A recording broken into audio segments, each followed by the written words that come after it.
আমরা এখন আসছি SIBL ব্যাংকে বিও অ্যাকাউন্ট খুলতে, তারপর স্টক মার্কেটে ইনভেস্ট করে বড়লোক হয়ে যাইতে। কেমনে কি করে কিছুই আমরা জানি না। একটা ভিডিও করি ভাই, এখানে করা যাবে না তো, দাঁড়ান। আচ্ছা আপাতত পজ করো। আমরা অনেক রেকর্ড করছি আর ভিডিও কি পেয়ে গেলেন? খুব সার্ভিস খুব ভালো। হ্যালো সবাইকে, সবার কি অবস্থা? ওয়েলকাম আজকের ভিডিওতে। এটা একটা ভ্লগ এবং ভ্লগের ইন্ট্রো সাধারণত এরকম হয় না। ভ্লগের ইন্ট্রোতে আমরা রিয়েল লাইফের জিনিসপত্র দেখি, এরকম স্টেজড জিনিস দেখি না।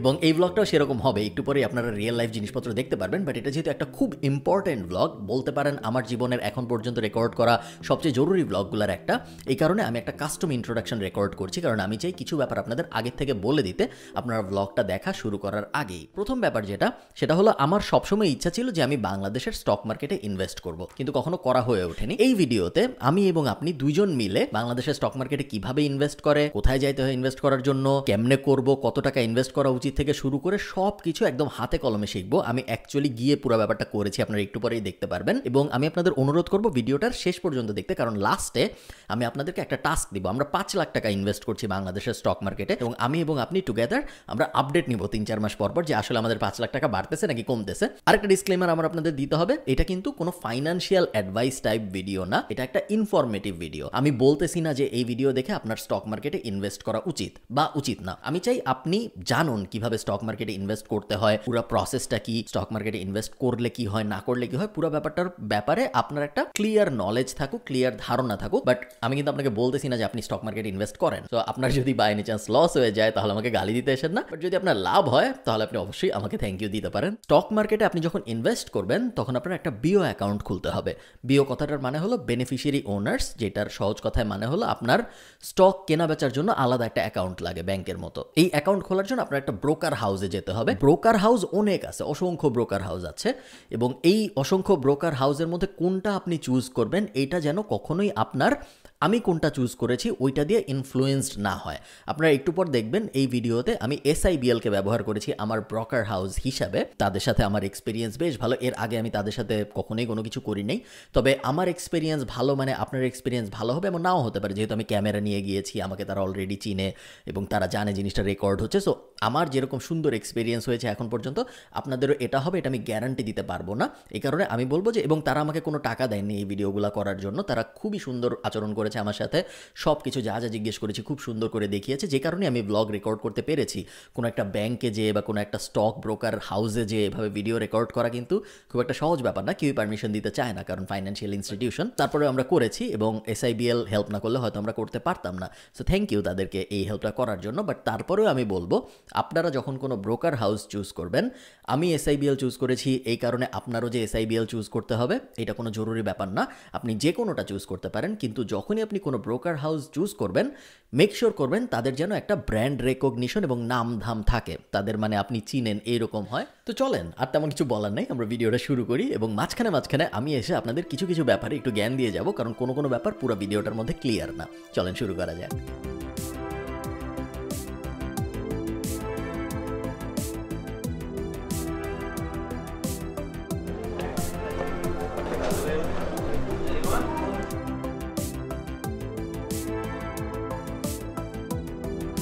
বাংলাদেশের স্টক মার্কেটে আমি কখনো ইনভেস্ট করি নাই। ইনভেস্ট করার জন্য কী করতে হয় সব কিছু জানবো, তারপর ওনাদের সাথে একটু কথাবার্তা বলবো, অন্য কারা ইনভেস্ট করার সময় কী দেখা টাকা লাগে, সব কিছুই জানি না বেসিক্যালি। আমি আর আপনি একসাথে শিখবো, এটাই প্ল্যান। আশা করি ভালোই হবে। আপনার কাছে প্রথম যখন কেউ আসে ভাইয়া, এসে বলে যে আমি স্টক মার্কেটে ইনভেস্ট করতে চাই, তখন ফার্স্ট রেসপন্স কী হয়? আচ্ছা, তারও আগে থেকে যদি আমি বলি, স্টক মার্কেটে কি ইনভেস্ট করা উচিত নাকি উচিত না? স্টক মার্কেটে সিটিজেন হিসেবে আমাদেরকে আসলে বাংলাদেশের যদি আপনার বড় ধরনের ইনভেস্টমেন্ট যেটা হয়, লং টার্ম ইনভেস্টমেন্টগুলো ক্যাপিটাল মার্কেটেই হচ্ছে দেওয়াইস। এখানে আপনার রিস্ক আছে, রিটার্নও হয়, তবে বুঝে করতে পারলে এটার মধ্যে হচ্ছে যে রিটার্ন পাওয়ার সম্ভাবনাটাই বেশি। সাধারণত বেশিরভাগ মানুষ যেটা করে যে কিছুই জানে না, কারো কাছ থেকে হয়তো শুনেছেন, আমার মতো আমিও যেরকম কিছুই জানি না, যে স্টক মার্কেটে ইনভেস্ট করলে অনেক টাকা পয়সা পাওয়া যায়, স্টক মার্কেটে ইনভেস্ট করলে বড়লোক হয়ে যাওয়া যায়, এই ধরনের কথাবার্তা শোনার পরে সে ভাবে যে আমি এখন স্টক মার্কেটে ইনভেস্ট করবো। এইটা ভাবার পরে ফার্স্ট স্টেপটা আসলে কি হওয়া উচিত? এটা আসলে আমাদের দেশটাই মানে দেশে পুঁজি বাজারে এরকমই হচ্ছে, মানুষ শুনে হচ্ছে যে এটাকে একটা গুজবের মতো আর কি, অনেকটা যে এই শেয়ারটার দামটা বাড়বে, ওইটা হচ্ছে কোনো ফান্ডামেন্টাল অ্যানালাইসিস না করেই ওরা হচ্ছে যে বিনিয়োগের মধ্যে হচ্ছে যে চলে যায়। দেখা গেছে যে একটা শেয়ার কিনলো, কেনার পরে সে খবরটা পাইছে অলরেডি থার্ড ডেতে যায়। যদি তার লাক ভালো থাকে আর 2-1 দিন মার্কেট কন্টিনিউ করে, তখন দেখা গেছে হয়তো সে একটা বেনিফিট পায় ওখান থেকে। সে যদি পিক অবস্থাতে আপনার হচ্ছে পিক পয়েন্টে যায় ইনভেস্টটা করে, তখন কিন্তু তার লুজার হওয়ার সম্ভাবনাটাই বেশি থাকে। গুজবের মধ্যে না ঢুকে নিজে একটু ফান্ডামেন্টাল অ্যানালাইসিস করে লং টার্মে যদি সে ইনভেস্ট করে, আমার মনে হয় যে ওইখান থেকে হয়তো বা রিটার্নটা কম আসলেও তার ক্যাপিটালটা লস হওয়ার পসিবিলিটি কম। সো ভাইয়া এখানে দেখতে পাচ্ছিলেন যে ট্রেডিং এবং লং টার্ম ইনভেস্টিং নিয়ে কথা বলছিল। স্টক মার্কেটে বা ইন জেনারেল ইনভেস্টিং যখন আপনি করবেন, তখন দুই ধরনের ইনভেস্টিং করা যায়। একটাকে বলা হয় ট্রেডিং, আরেকটাকে বলা হয় লং টার্ম ইনভেস্টিং। ট্রেডিং কথাটার মানে হলো করছেন বা আপনি বাণিজ্য করছেন স্টকের দুনিয়ায়, এটাকে যেটা বলা হয় তার মানে হলো আপনি আজকে স্টক কিনতেছেন, কালকে স্টক বিক্রি করে দিচ্ছেন, বা আপনি সকালবেলা স্টক কিনেছেন, সন্ধ্যাবেলা দাম বেড়ে গেছে, আপনি বিক্রি করে দিচ্ছেন, পরের দিন আপনি আবার নতুন স্টক কিনছেন, বা এই স্টকটারই আবার দাম কমা পর্যন্ত অপেক্ষা করছেন, তারপরে কিনছেন। ট্রেডিং যারা করে স্টক মার্কেটে, প্রত্যেক দিন খুব অ্যাক্টিভ থাকতে হয়, রেগুলারলি চার্ট মনিটর করতে হয়, দাম কখন কমলো, কখন বাড়লো, কোনটার দাম কমতেছে, কোনটার দাম বাড়তেছে, এখন কি বিক্রি করা উচিত নাকি, এখন কি কেনা উচিত নাকি, এটা একটা ফুল টাইম জব হিসেবে ট্রিট করতে হয় যখন আপনি ট্রেডিং করবেন। আরেক ধরনের ইনভেস্টমেন্ট আছে যেটাকে বলা হয় লং টার্ম ইনভেস্টিং, যেটাই রেকমেন্ডেড, এবং আমিও আপনাদের রেকমেন্ড করবো আপনারা লং টার্ম ইনভেস্টমেন্টেই যান। লং টার্ম ইনভেস্টমেন্টের কনসেপ্টটার প্রিন্সিপালটা হলো, আমার কিছু টাকা আছে, এই 10টা কোম্পানির ফান্ডামেন্টাল আমি বিশ্বাস করি। ফান্ডামেন্টাল মানে হলো এই কোম্পানিগুলা যে জন্য বানানো হয়েছে ওই ব্যাপারটা আমি বিশ্বাস করি, এই কোম্পানিগুলা যেভাবে চলছে ওটা আমার পছন্দ, এই কোম্পানিগুলার প্রফিট হয় বা ব্র্যান্ড রেকগনিশন আছে, এই ব্যাপারগুলো আমি জানি। সো এই ফান্ডামেন্টাল ব্যাপারগুলো আমার পছন্দ, এই কারণে আমার এই টাকাটা আমি এই কোম্পানিগুলো ইনভেস্ট করলাম স্টক মার্কেটে, মানে হলো এই কোম্পানিগুলোর স্টক আমি কিনলাম, এবং তারপরে এই কোম্পানিতে যে আমি ইনভেস্ট করেছি এই ব্যাপারটা আমি 1, 2, 3, 4, 5 বছরের জন্য ভুলে গেলাম। যত বেশি সময়ের জন্য ভুলে যাওয়া যায় তত আসলে ভালো, কারণ স্টক মার্কেটে আপনি যত বেশি দিন টাকা রেখে দিতে পারবেন ততই আসলে আপনার প্রফিট হওয়ার চান্স সবচেয়ে বেশি। স্টক মার্কেট সবসময় আপস অ্যান্ড ডাউনসের ভিতর দিয়ে যায়, কিন্তু আপস অ্যান্ড ডাউনসটা এইরকম না, আপস অ্যান্ড ডাউনসটা এইরকম। তার মানে হলো সবসময় জিনিসটা আস্তে আস্তে উপরের দিকে যাচ্ছে, কিন্তু উপরের দিকে যেতে যেয়ে কখনো কখনো আপ হতে পারে, কখনো কখনো ডাউন হতে পারে। এই কারণে লং টার্ম ইনভেস্টিং সবসময় একটা safer option compare to trading. আমরা কথাবার্তা পরে বলবো। ফার্স্ট কাজ যেটা হয় স্টক মার্কেটে কেউ যখন ইনভেস্ট করতে চায়, ওনার তো একটা ব্যাংক অ্যাকাউন্ট থাকতে হবে অলরেডি, নর্মাল ব্যাংক অ্যাকাউন্ট। এরপরে যে জিনিসটা করতে হয় আমি শুনছি সেটা হলো একটা বিও অ্যাকাউন্ট খুলতে হয়। বিও অ্যাকাউন্টের মানে কি হয়? Beneficiary owners account. ওইটার মানে কি? আপনার যেরকম ব্যাংকে আপনার হচ্ছে টাকা রাখার জন্য একটা অ্যাকাউন্ট খুলতে হয়, তেমনি ভাবে হচ্ছে যে শেয়ার মার্কেটে যদি ইনভেস্ট করতে হয় তখন তাকে হচ্ছে যে বেনিফিশিয়ারি ওনার্স অ্যাকাউন্ট, যেটার মাধ্যমে সে হচ্ছে যে সেকেন্ডারি মার্কেট থেকে যে শেয়ারগুলো ক্রয় করবে ওই শেয়ারের একটা শেয়ার বল্ট হিসেবে কাজ করে। ওটা আমার অডিয়েন্স এত বুদ্ধিমান না। সেকেন্ডারি মার্কেট কি জিনিস? সেকেন্ডারি মার্কেট মিনস হচ্ছে যে আপনার পাবলিকলি ট্রেডেড। বুঝতে পারছি। যার অ্যাকাউন্ট আছে ওখানে সেই হচ্ছে ওখান থেকে কিনতে পারবে। বেশিরভাগ মানুষ স্টক মার্কেটে ইনভেস্ট করতে অনেক ভয় পায় এই জন্য, কারণ স্টক মার্কেটে একটা নেগেটিভ ব্র্যান্ডিং আছে। কেউ যদি স্টকে ইনভেস্ট করে সে সর্বশান্ত, এই ওয়ার্ডটাই বলে সবাই যে সর্বশান্ত হয়ে যাওয়ার একটা সুযোগ আছে। এখন এটা হচ্ছে যে যেটা 96-এ ছিল, 2000 আপনার হচ্ছে যে 10-এ একবার হয়েছে, কিন্তু তারপর থেকে বাংলাদেশ সিকিউরিটি এক্সচেঞ্জ কমিশনে কিন্তু আমূল একটা পরিবর্তন হয়েছে। ওদের সার্ভিলেন্স সিস্টেমটা খুবই স্ট্রং আগের থেকে। আপনার হচ্ছে যখনই তারা ম্যানিপুলেশনের কোনো পায়, আমরা কিন্তু ট্রেড আওয়ারে ফোন পাই যে আপনার থেকে এরকম ট্রেড হচ্ছে, এখন এটা আপনার আসলে আপনারা একটু দেখেন। একটু যদি বলেন ভাইয়া, স্টক মার্কেট আর বন্ড মার্কেটের ডিফারেন্স কি? মানে একটা হচ্ছে যে আপনার ইকুইটি বেস মার্কেট, হ্যাঁ, পার্সেন্টেজ নিব কোম্পানির। কোম্পানি আপনার হচ্ছে যে মনে করেন বিভিন্ন ধরনের কোম্পানিগুলো ইকুইটি বেজ আর কি আপনার, আর এটা হচ্ছে আপনার বন্ড বেজ। বন্ড মার্কেটে আপনি ফিক্সড একটা ইনকাম আপনার হচ্ছে। আচ্ছা, আমাদের প্রাইমারি স্টক মার্কেট কি এবং সেকেন্ডারি স্টক মার্কেট কি, এই ব্যাপারটা একটু বুঝতে হবে। একদমই সোজা ব্যাপার, বুঝতে আপনাদের 2 মিনিটও লাগবে না, আমি সহজ করে বোঝাই দিচ্ছি। দেখেন, দুইটা মার্কেট আমরা এতক্ষণে বুঝে গেছি, প্রাইমারি স্টক মার্কেট এবং সেকেন্ডারি স্টক মার্কেট। চিন্তা করেন জিনিসটা, যে কোনো একটা কোম্পানি আপনাকে ওই কোম্পানির স্টক কিনতে দিচ্ছে কেন? তার কারণ, অনেক কারণ থাকতে পারে, বাট মেইন কারণ যেটা সেটা হলো ওই কোম্পানির টাকা দরকার, এবং ওই কোম্পানির নিজেরা টাকাটা রেইজ করতে পারছে না। এই কারণে ওই কোম্পানি সাধারণ মানুষকে স্টক বিক্রি করতেছে ওই কোম্পানির, তার বদলে সাধারণ মানুষ ওই কোম্পানিকে টাকা দিচ্ছে। ঠিক আছে, এ পর্যন্ত ক্লিয়ার? এই যে ব্যাপারটা, একটা কোম্পানি আগে কখনোই স্টক মার্কেটে ছিল না, এই কোম্পানিটা এখন সাধারণ মানুষকে স্টক দিবে, শেয়ার দিবে, তার বদলে সাধারণ মানুষ তাকে টাকা দিবে। এই যে ব্যাপারটা হয়, এটা যখন হয় তখন এটাকে বলে আইপিও লঞ্চ। আইপিওর ফুল ফর্মটা হলো ইনিশিয়াল পাবলিক অফারিং। আপনি যদি একটু ইংলিশটা খেয়াল করেন, ইনিশিয়াল মানে শুরু, পাবলিক অফারিং, পাবলিককে অফার দিচ্ছি। সো কী হচ্ছে ব্যাপারটা, আমি ইনিশিয়ালি আমার কোম্পানি আগে কখনো স্টক মার্কেটে ছিল না, এখন আমি পাবলিককে অফার দিচ্ছি আমার স্টক কেনার জন্য, যাতে করে পাবলিক আমাকে টাকা দেয় এবং তার বদলে আমি তাদেরকে স্টক দিব। এই যে ব্যাপারটা হয়, এটা হয় প্রাইমারি স্টক মার্কেটে, সেকেন্ডারি স্টক মার্কেটে না। এখন কোম্পানি তো স্টক বিক্রি করতেছে প্রাইমারি স্টক মার্কেটে, সাধারণ মানুষ, আমার আপনার মতো মানুষ প্রাইমারি স্টক মার্কেটে ওই কোম্পানির কাছ থেকে স্টক কিনতেছে। এক সময় স্টক শেষ হয়ে যাবে কোম্পানির বিক্রি করা, কোম্পানির টাকা পেয়ে গেল, কোনো সমস্যা নেই, ও যতগুলো স্টক বিক্রি করতে চাইছিল সব কটা স্টকও বিক্রি করে ফেললো, ওর টাকা নেওয়ার যে গোলটা ছিল ওই গোলটা শেষ। এখন মনে করেন আমি ওই কোম্পানির স্টক কিনতে চাই, আমি আরেকটা র্যান্ডম মানুষ, বা আমি এখন আগে যে কিনেছিল সেই আরও স্টক কিনতে চাই। এখন আমি কিভাবে কিনবো? আমি ওই কোম্পানির কাছে গেলাম, প্রাইমারি স্টক মার্কেট, আমাকে কিছু শেয়ার দাও। সে বললো ভাই আমার তো সব শেয়ার বিক্রি করা শেষ। এখন আমার শেয়ার কিনতে হইলে আর কোনো উপায় নেই, আমার একমাত্র একটাই উপায় আছে, সেটা হলো অন্য কেউ যে আগেই প্রাইমারি মার্কেটে যখন শেয়ার দিচ্ছিল তখন ওই কোম্পানির কাছ থেকে শেয়ার কিনেছে, তার কাছে যেয়ে বলা যে ভাই তোমার কাছে তো শেয়ার আছে, আমি তোমার কাছ থেকে শেয়ার কিনতে চাই, আমাকে শেয়ার দাও। ক্লিয়ার? এই যে ব্যাপারটা, সাধারণ একজন মানুষ আরেকজনের কাছ থেকে শেয়ার কিনতেছে বা একজন মানুষ আরেকজনের কাছে শেয়ার বিক্রি করছে, এই যে ব্যাপারটা যেই মার্কেটে হয় ওটাকে বলে সেকেন্ডারি মার্কেট। সেকেন্ডারি মার্কেটই মূলত স্টক মার্কেট। প্রাইমারি মার্কেট যেখানে আইপিও লঞ্চ হয় এবং প্রথমে কোম্পানি স্টকগুলা মানুষের কাছে দেয়, বাট মেইনলি স্টক মার্কেটে ইনভেস্টমেন্ট বলতে আমরা আসলে বুঝি সেকেন্ডারি স্টক মার্কেটে ইনভেস্ট করা। আচ্ছা ঠিক আছে, আমরা আর আলাপ আলোচনায় না যাই, আমরা এখন যেটা করবো, মনে হচ্ছে আমি একটা রান্নার শো করতেছি, আমরা এখন একটা বিও অ্যাকাউন্ট খুলবো যাতে করে আমরা স্টক মার্কেটে ইনভেস্ট করতে পারি। আমাদের অলরেডি ব্যাঙ্ক অ্যাকাউন্ট আছে, এই জন্য আমাদের আর ব্যাঙ্ক অ্যাকাউন্ট লাগবে না। এখন আমরা বিও অ্যাকাউন্ট খুলবো। ভাইয়ার কাছে এই যে ফর্ম আছে, অ্যাকাউন্ট ওপেনিং ফাইল, একটু যদি ভাইয়া বলেন যে কি লাগবে, আমি জানি অলরেডি, কিন্তু তারপরে ভাইয়াকে দিয়ে বলাচ্ছি।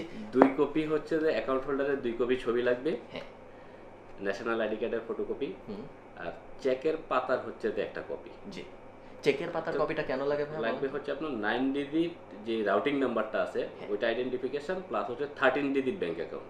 তাহলে ছবি লাগছে, চেকের পাতার কপি লাগছে, নমিনির 1 কপি ছবি লাগবে, নমিনির 1 কপি, নমিনির ন্যাশনাল আইডি কার্ড লাগবে, নমিনির ন্যাশনাল আইডি কার্ড লাগবে, আর 2 কপি ছবি, ছবিগুলো অবশ্যই ল্যাব প্রিন্ট হইতে হবে, ছবিগুলো অবশ্যই ল্যাব প্রিন্ট হইতে হবে। আর 3 টাইপ জিনিসপত্র লাগবে, 3 টাইপটা যদি আপনার হচ্ছে এটা থাকে 3টা দিবে, এবং 3টা দিলে কিন্তু অ্যাকাউন্ট হোল্ডারের একটা বেনিফিটও আছে, সে যদি ডিভিডেন্ড এন্টাইটেল হয় সেই ক্ষেত্রে 15% এর পরিবর্তে 10% তার ট্যাক্সটা হচ্ছে এইসব কোম্পানি। 3 কি আমাদের শুধু যে বিও অ্যাকাউন্ট খুলবে তার লাগবে না নমিনিরও লাগবে? শুধুমাত্র অ্যাকাউন্ট হোল্ডার লাগবে। আমি ফর্মটা দেখেছি, নর্মাল জিনিসপত্র, নাম, বাবার নাম, মায়ের নাম, এই ধরনের জিনিসপত্র, আমরা এটা দেখানোর কিছু নেই। তো আমরা এখন ফর্মটা ফিল আপ করবো, বিও অ্যাকাউন্ট খুলবো, তারপরে আমরা আবার কথাবার্তা বলবো।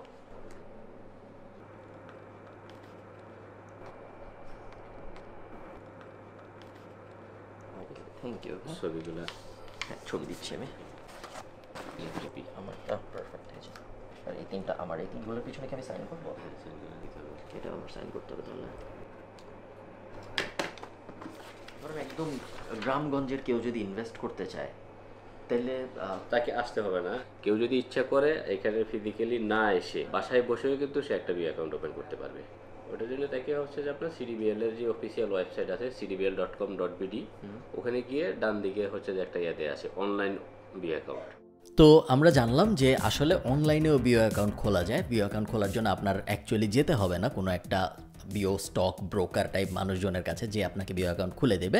তো আমরা এই ওয়েবসাইটে আছি এই মুহূর্তে, আপনারা আমার স্ক্রিন দেখতে পাচ্ছেন cdbl.com.bd, বা আপনারা cdbl bd stock BO account opening এই ধরনের জিনিসপত্র লিখে সার্চ করলেও পেয়ে যাবেন।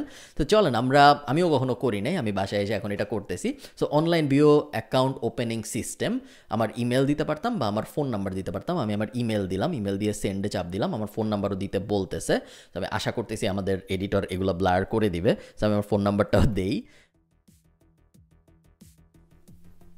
সেন্ড। দেখা যাচ্ছে যে আপনার মোবাইল/ইমেইলে প্রাপ্ত ওটিপিটি দিন। ওটিপির মানে আপনারা সবাই জানেন, ওয়ান টাইম পাসওয়ার্ড। ওটিপি চলে আসছে 1749, আমি পেয়ে গেলাম। ওটিপিটা এখানে দিয়ে দিচ্ছি, নেক্সট। পুঁজিবাজার ঝুঁকিপূর্ণ, জেনেও বুঝে বিনিয়োগ করুন। আপনারা দেখতে পাচ্ছেন নিউ বিও অ্যাপ্লিকেশন, আমি নতুন বিও অ্যাপ্লিকেশন খোলার জন্য এটা ব্যবহার করব। কন্টিনিউ ইনকমপ্লিট যদি আমি একবারে পুরোটা না করি। চেক স্ট্যাটাস অ্যান্ড পেমেন্ট, আমাকে টাকা পাঠানো হয়েছে নাকি রিসেন্ট কোনো ডিভিডেন্ড থেকে বা রিসেন্ট কোনো স্টক বিক্রি থেকে, ওই সব। ভিউ ফর্ম, আমি যদি শুধু ফর্মটা দেখতে চাই। অ্যাপ্লিকেশন ফর বিও আপডেট, কোনো ইনফরমেশন আপডেট করতে চাইলে। ক্লোজার, বন্ধ করে দিতে চাইলে। আমার নর্মাল কোনো প্রশ্ন থাকলে, এবং হেল্প অথবা FAQ। সো আমার অলরেডি বিও অ্যাকাউন্ট খোলা হয়ে গিয়েছে, আপনারা দেখেছেন। আমরা ম্যানুয়াল পদ্ধতিতে বিও অ্যাকাউন্ট অলরেডি খুলেছি। সো এই কারণে আমি এখন নতুন করে আর বিও অ্যাকাউন্ট দেখাই জিনিসটা কীভাবে করে। আপনারা একটু আগে দেখলেন আমি ওখানে ক্লিক করে আসলাম, নতুন বিও আবেদন, চুজ ইয়োর ডিপি। সো আমার এখান থেকে মানে জিনিসটা অনলাইন, বাট আসলে কিন্তু অনলাইন না। আমি যদিও পুরো ব্যাপারটা অনলাইনে করতেছি, এখন আমি নিজে নিজে করতেছি। একটু আগে কিন্তু আমি SIBL এ করতেছিলাম বসে বসে। তো ওখানে আমি বলতে পারি যে আমার একটা ব্রোকার হাউস দরকার ছিল, ওনারা আমার ফর্ম নিয়েছে, তারপর সব কিছু করেছে। বাট এখন তো আমি নিজে করছি, এখন তো আমার কাউকে আসলে দরকার নেই। বাট তারপরেও আপনার ব্রোকারেজ হাউস সিলেক্ট করতে হবে। তো আমি যদি SIBL খুঁজি, সোশ্যাল ইসলামী ব্যাংক সিকিউরিটিজ লিমিটেড, এটা হলো ওদের নাম। SIBL ওকে, শাহজালাল ইসলামী ব্যাংক সিকিউরিটি লিমিটেড, এটা হলো ওদের নাম। সো দেখেন আমার প্রথমেই সিলেক্ট করতে হলো যে আমার ব্রোকারেজ হাউসটা আসলে কে হবে, এটা আপনার সিলেক্ট করতে হবে এইখানে। তারপরে আপনি বলবেন যে এটা কি নতুন বিও নাকি আমি আমার পুরান কোনো বিও লিঙ্ক করতেছি, তারপর বিও টাইপ কি ইন্ডিভিজুয়াল হবে নাকি জয়েন্ট হবে। সো আমি যদি নিউ বিও দেই, তারপর বলি যে আমার ইন্ডিভিজুয়াল হবে, আমি দিলাম রেসিডেন্ট বাংলাদেশি, যে বাংলাদেশে থাকে। NRB মানে হলো যে বাংলাদেশে থাকে না। সো আমার আসলে নন রেসিডেন্ট BD দেওয়া উচিত, আমি বাংলাদেশে থাকি না, বাট আমি রেসিডেন্ট দিচ্ছি বিকজ আপনারা বেশিরভাগ মানুষ রেসিডেন্ট দেবেন, এবং আমি এই অ্যাকচুয়ালি আমি এই ব্যাপারটা করতেছি না, আমি জাস্ট আপনাদের দেখানোর জন্য করছি।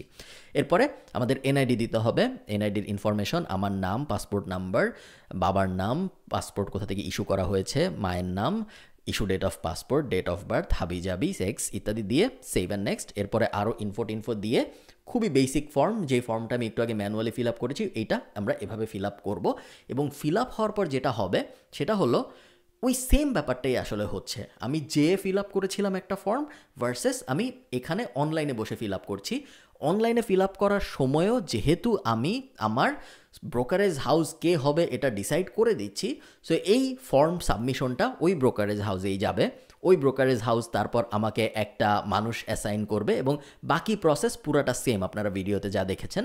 শুধুমাত্র এই যে বিও অ্যাকাউন্ট খোলার ব্যাপারটা, এই ব্যাপারটা আমি চাইলে সামনাসামনি না করে অনলাইনেও করতে পারি। বাকি পুরাটা আপনারা ভিডিওতে যা দেখবেন এক্স্যাক্টলি ওরকম। অনলাইনে খোলা উচিত নাকি উচিত না, বেশিরভাগ মানুষ, আমি যেহেতু সামনাসামনি খুলে ফেলেছিলাম এই কারণে আমি আর পরে অনলাইনে এসে খুলতে পারি নাই বা আমার দরকার হয় নাই, বাট আমি অনেককে জিজ্ঞেস করেছি, সবাই বলেছে যে অনলাইনে খুলতে পারেন, কোনো সমস্যা নেই, খুব স্মুথ এক্সপিরিয়েন্স, কোনো সমস্যা হয় না। তো এটা হলো আমার মানুষের কাছ থেকে প্রাপ্ত ফিডব্যাক। চল আমরা ভিডিওতে ফেরত যাই। তো বিও অ্যাকাউন্ট খোলা আসলে তেমন কোনো জটিল ব্যাপার না, বেশ সহজই মনে হইলো। এবং খুলতে শেষ পর্যায়ে আমি জানলাম যে চাইলে অনলাইনেও খোলা যেত। প্রসেস বেশ সহজ, ফর্মটা অনেক বড়, ফর্মটা ইংলিশেই হয়, বাংলায় হয় না, আমি জিজ্ঞেস করেছিলাম। বাট ফর্মটা বেশ বড়, 4-5 জায়গায় আমার অ্যাড্রেস লিখতে হয়েছে। তেমন কোনো কাগজপত্র লাগে নাই, যেটা ভিডিওর শুরুতে আমরা বলেছিলাম ওটা হয়তো থাকবে, ওইটুকুই লাগছে, তেমন আহামরি কিছু লাগে নাই। আমারটা আমি এখন ফিল আপ করলাম, এখনই হয়ে যাচ্ছে। বাট আমার ধারণা এমনিতে 1-2 দিনের মতো সময় লাগবে অ্যাকাউন্ট ওপেন করতে। সিস্টেমটা হলো বিও অ্যাকাউন্ট খুলতে হবে, বিও অ্যাকাউন্ট যখন রেডি হয়ে যাবে ওই অ্যাকাউন্টে টাকা রিফিল করতে হবে, সেই টাকা দিয়ে তারপর আপনি স্টক কিনতে পারবেন। আপাতত এইটুকুই, পরে যে ওই রুমে আমরা আলাপ আলোচনা করতেছি। আমাদের বিও অ্যাকাউন্ট খোলা হয়ে গিয়েছে, আমরা এখন কনফার্মেশনের জন্য অপেক্ষা করছি। আমি ভাগে একটু আগে যেটা জিজ্ঞেস করছিলাম সেটা হলো কনফার্মেশন পাওয়ার পরে আমি যখন ঠিক করব যে এই হইলো স্টক আর আমার আছে 2 লাখ টাকা, এটা যখন আমি জানি যে এই স্টকে আমি 2 লাখ টাকা ইনভেস্ট করবো, আমি 2 লাখ টাকার স্টক কিনবো, শেয়ার কিনবো, আমি জানি না এই লিঙ্গ কি ওখানে কীভাবে বলে, ধরুন আমি কিনবো, এটা ঠিক করার পরে আমি কিনবোটা আসলে কিভাবে? আপনি এখানে দুটা ভাবে কিনতে পারেন। সরাসরি এসে আপনি এখানে বাই অর্ডার কিংবা সেল অর্ডার দিতে পারেন। তখন কি আমি টাকাটা নিয়ে আসবো আমার সাথে করে? টাকাটা আপনি আসলে আগেই রাখবেন। এটা একটা অ্যাকাউন্ট, আপনার বিও অ্যাকাউন্ট হয়ে গেছে। আপনি যে নট নেসেসারিলি যে আপনার টাকা থাকলেই কিনতে হবে তা না, আপনি টাকা এখানে জমাইলেন। এমনও হতে পারে যে আপনার কাছে এখন টাকা নেই, 5,000 করে আপনি মনে করেন 6 মাস আপনি ফান্ড বিল্ড আপ করবেন। আপনি এটার উপরে ডিপেন্ড করে আপনি শেয়ার কিনতে পারেন, কিংবা আপনি ডিএসসির ওয়েবসাইটে গিয়ে কিংবা যে স্টক বাংলাদেশ সে আপনি গিয়ে একটা স্টকের মুভমেন্ট আপনি দেখতে পারেন যে আসলে এই শেয়ারটা বিগত 1 বছরে কি আচরণ করছে। আমি যখন আপনাকে ইমেল করে বলবো যে আমি এই স্টকটা কিনতে চাই, তার সাধারণত সাথে কিনে ফেলেন। এখানে কি একজন বসে থাকেন যিনি ইমেলটা দেখছেন সারাক্ষণ? আপনাকে এখন একজন অ্যাসাইন করা হবে, একজন অথরাইজড ট্রেডারের অধীনে।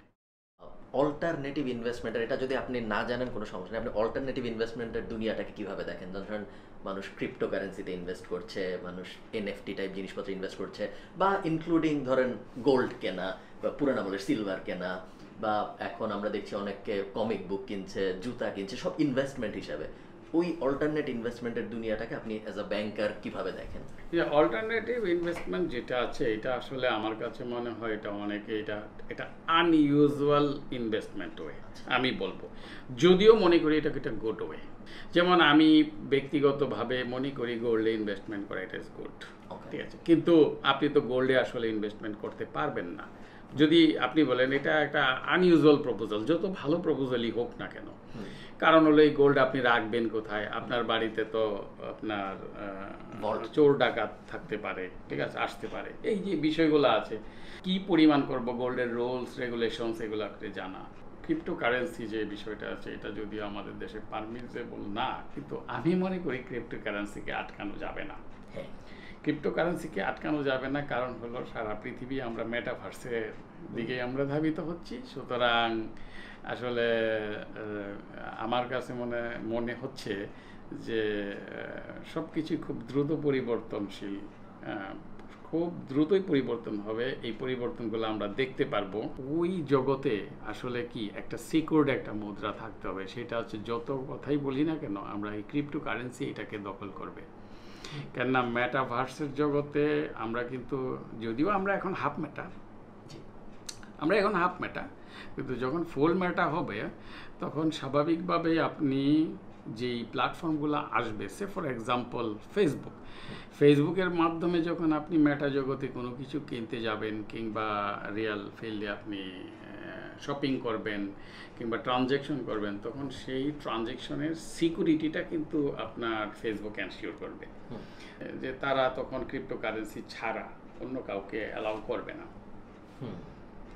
এবং আমারও বিশ্বাস যে এখনকার যে ব্যাংকিং ব্যবস্থা অনেকটাই পরিবর্তন হয়ে যাবে আমরা যদি কিছু বুঝে থাকি। কারণ হলো ইন্ডিয়া ফার্স্ট ডিজিটাল ব্যাংক করতে যাচ্ছে, এটার মিনিংই হয়তো আসলে আমরা বুঝি নাই। ডিজিটাল ব্যাংক কীরকম হবে? আসলে অফিস থাকবে না, আদালত থাকবে না, কোনো টেবিল নাই, কোনো চেয়ার নাই, কোনো ক্যাশিয়ার নাই, এবং মানুষও লাগছে না। যখন আমরা ব্লকচেইন দিয়ে করছি আমাদের না, আমি বলতেছি নর্মাল ব্যাংকিং, আমি নর্মাল ব্যাংকিংটা মেটা জগতে এইটাই হবে। আমরা আসলে মেটা জগতে যেটা হবে সেটা হচ্ছে আমরা একটা নিজের মতো করে একটা জগৎ আমরা তৈরি করব, অনলাইন, সিম্পলি ট্রু অনলাইন। সেই অনলাইনেরটা হবে একটা খুব মজাদার অনলাইন, মানে আমি একটা নিজেকে কল্পনার জগতে আমি নিয়ে যেতে পারবো আমি যতটুকু বুঝতে পারি। ডিএসসির যে অ্যাপটা আছে ওটার লিংক কমেন্টে ডেসক্রিপশনে দিয়ে দিব, আপনারা যদি ডাউনলোড করতে চান। এটা হলো একটা অ্যাপ ভাইয়া দেখাচ্ছেন। ডিএসসি অ্যাপসের মাধ্যমে আপনি এখানে আপনার শেয়ারের যা বিও অ্যাকাউন্টে যা যা শেয়ার থাকবে সব কিছু এখান থেকে পাবেন। এখান থেকে ইচ্ছে করলে আপনি কোনো একটা সিলেক্টিভ শেয়ারসে বিএসসি সেল, আজকে মুভমেন্ট কি আছে, আজকে সারাদিনে কি মুভমেন্টটা হলো, আপনি এখান থেকে সেল বাই ইনস্ট্যান্ট, যেটা হাউজের থেকে ওই করা আছে সে আপনার বিও অ্যাকাউন্ট থেকেই এখান থেকে সেল বাই। আচ্ছা, ডিএসসির যে অ্যাপটা, ডিএসসি অ্যাপ বলে ওটা, ঢাকা স্টক এক্সচেঞ্জ অ্যাপ। এই অ্যাপটা আপনারা নামিয়ে দেখতে পারেন। এই অ্যাপটা আমি ভিডিও করে বাসায় চলে আসার পর অ্যাপটা আমি নামিয়েছি, আমার অ্যান্ড্রয়েডেও নামিয়েছি, আমার আইফোনেও নামিয়েছি। অ্যান্ড্রয়েডে নামিয়ে অন করার সাথে সাথে ওটা ক্র্যাশ করেছে। আমি চালাই হলো OnePlus 6T। আপনারা কেউ যদি জানতে চান আমার ফোনের মডেল কি বা দেখে থাকেন এই ভিডিওটা এবং রেগে যান যে না আমাদের অ্যাপ তো ক্র্যাশ করে না, সাথে সাথে ক্র্যাশ করেছে। আমি স্ক্রিন রেকর্ড করে রাখছি, আমি এই ভিডিওতে দিতাম, বাট আমার মনে হয় না এটা দেওয়া খুব একটা জরুরি। আপনারা বিশ্বাস করতে পারেন, এটা নিয়ে আমি খামাখা মিথ্যা কথা বলবো কেন। অ্যাপেলে যখন আমি অন করেছি আইফোন 13 প্রোতে, তখন ওটা সুন্দর মতোই অন হয়েছে ডিএসসির যে অ্যাপটা, এবং আমি চাইলে ওই অ্যাপটা এখন ইউজ করতে পারি। আমার অ্যাপটা ব্যক্তিগতভাবে খুব একটা পছন্দ হয় নাই। আমার মনে হয়েছে অ্যাপের ইউএক্সটা একদমই সুন্দর না, অ্যাপটা ইউজ করে কোনো শান্তি নাই। এবং আমি এরকম আরও ফাইন্যান্সিয়াল অ্যাপ ইউজ করি। আয়ারল্যান্ডে আমি যেখানে থাকি এখানে আমি সিমিলার একটা অ্যাপ ব্যবহার করি আইরিশ বা ইন্টারন্যাশনাল স্টক মার্কেটের স্টক কেনাবেচার জন্য, এবং আমার নর্মাল ডে টু ডের জন্য আমি রেভলিউট নামে আরেকটা অ্যাপ ব্যবহার করি, যেটাও বেশ বেশ জনপ্রিয় একটা ফাইন্যান্সিয়াল অ্যাপ। তো আমি ওগুলোর সাথে যখন কম্পেয়ার করেছি আমার মনে হয়েছে আপনি যদি এই ডিএসসির অ্যাপটা ব্যবহার করেন, এই অ্যাপটা ব্যবহার আপনাকে খুব সুন্দর একটা ইউজার এক্সপিরিয়েন্স দিবে না। সো আমি রেকমেন্ড করব, এই মুহূর্তে অ্যাপটা ডেভেলপ হচ্ছে। আমি কথা বলেছিলাম যখন, তখন আমি জিজ্ঞেস করেছিলাম, ওনারাও বলেছিল যে অ্যাপটা আগে অনেক বাগি ছিল, আগে অনেক ঝামেলা ছিল, এখন এই অ্যাপটার মধ্যে অত ঝামেলা নাই। তারপরেও যখন আমার ফার্স্ট ওপেনেই ক্র্যাশ করলো এবং তারপরে কয়েকবার ক্র্যাশ করেছে, এ কারণে আমি এই মুহূর্তে আপনাদের রেকমেন্ড করব অ্যাপটা ইউজ না করতে। আপনারা এখন ওয়েবসাইট দিয়ে যা করার করেন নর্মাল ডিএসসির যে ওয়েবসাইট আছে বা স্টকের আরও যেসব ওয়েবসাইট আছে ওগুলো দিয়ে আপনার ইনফরমেশন নেয়াটেয়ার জানেয়ার নেন এবং স্টক কীভাবে কিনতে হবে বেচতে হবে ওটা সরাসরি নিজে না করে আপনি ব্রোকারের মাধ্যমে এখন করেন। এমন না যে অ্যাপ দিয়ে করলে আপনার ব্রোকার ফি যাচ্ছে না, ব্রোকার ফি কিন্তু তখন ঠিকই যাচ্ছে। সো নিজে নিজে করলে এমন কোনো আহামরি লাভ হচ্ছে তা আসলে না, ব্যাপারটা দিন শেষে একই। এবং স্টকের অ্যাপটার অবস্থা যেহেতু এখনও অত ভালো না, সো এই মুহূর্তে অ্যাপটা ব্যবহার করার দরকার নেই, আপনি আমাদের পুরানো ওল্ড সিস্টেমটাই ব্যবহার করেন। আশা করা যায় 3 থেকে 5 বছরের মধ্যে ওই ব্যাপারটা চেঞ্জ হয়ে যাবে। আপনি তুললেন এটা ওকে, এইটা হইলো গিয়ে বিও অ্যাকাউন্টের কনফার্মেশনস। আমরা যে বিও অ্যাকাউন্ট খুললাম সেটার কনফার্মেশন এখানে চলে আসছে। এখানে মেইনলি আমার নাম, আমার ঠিকানা ঢেকে রাখছি। BO set up acknowledgement, dear sir madam, we are please to inform you that your request for opening a new BO account has been set up. BO account number TP internal reference number, please verify BO account details specific and নেক্সচার। এরপরে normal কথাবার্তা, seal টিল জিনিসপত্র। So basically আমাদের BO account হয়ে গেছে। এখন আমরা স্টক মার্কেটে ইনভেস্ট করার জন্য রেডি। এটা একটা সরকারি দলিল। আমরা এখন ইনভেস্ট করার জন্য প্রস্তুত। আমাদের এখন জাস্ট এটা টাকা দিয়ে রিফিল করতে হবে, তারপর ওনাদের জানাতে হবে, যে কোনোভাবে জানাইলে ইমেল করে, ফোন দিয়ে বা এখানে এসে জানাতে হবে যে আমার অ্যাকাউন্টে টাকা আছে, সেই টাকা দিয়ে আমার যে স্টকটা পছন্দ ওইটা কিনেন। এইটাই বেসিক্যালি প্রসেস।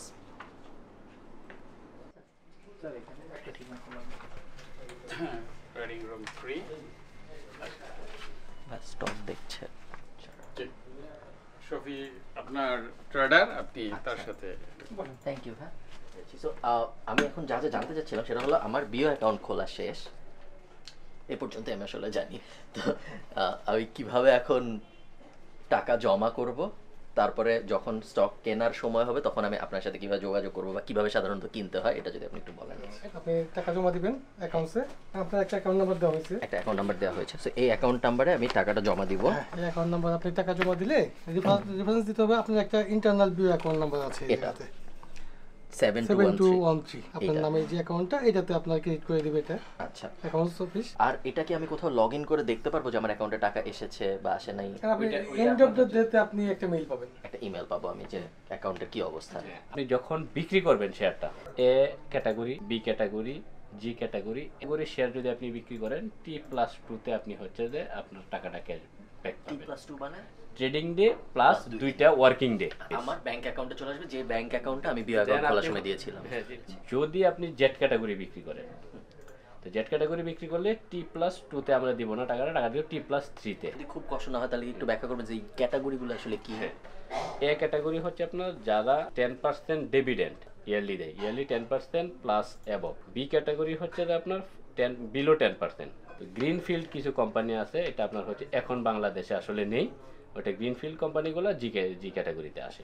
এন ক্যাটাগরি হচ্ছে যখন কোনো কোম্পানি আপনার হচ্ছে যে আইপিও থেকে এসে সেকেন্ডারি মার্কেটে ফার্স্ট যখন ট্রেডিংটা শুরু হয়, নিউলি যে কোম্পানিগুলি আনলিস্টেড হয়, এরা হচ্ছে এন ক্যাটাগরিতে থাকে। জেড ক্যাটাগরি হচ্ছে আপনার যারা কোনো ডিভিডেন্ড দেয় না, রেগুলার এজিএম হচ্ছে যে করে না, ওরা আপনার হচ্ছে যে জেড ক্যাটাগরিতে থাকে। তাহলে আমি যেটা বুঝলাম সেটা হলো, যেহেতু এখন আমাদের বিও অ্যাকাউন্ট হয়ে গিয়েছে এবং আমরা অ্যাকাউন্ট নাম্বার পেয়ে গিয়েছি, আমাদের নেক্সট কাজ যেটা হবে সেটা হলো আমরা এই অ্যাকাউন্টে যে টাকা ডিপোজিট করব।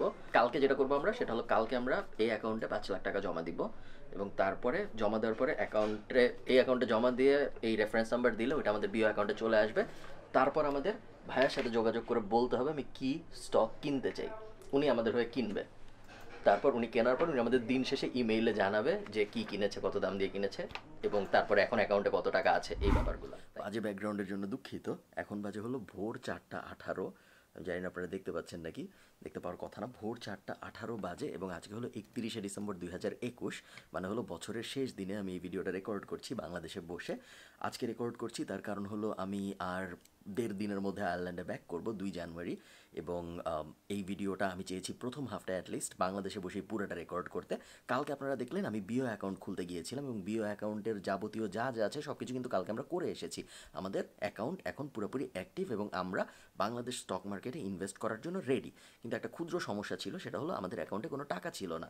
আজকে সকালবেলা আমি যেটা করেছি, আপনারা এখানে একটা মন্টাজ দেখতে পারবেন, আমি মোবাইল দিয়ে রেকর্ড করেছি।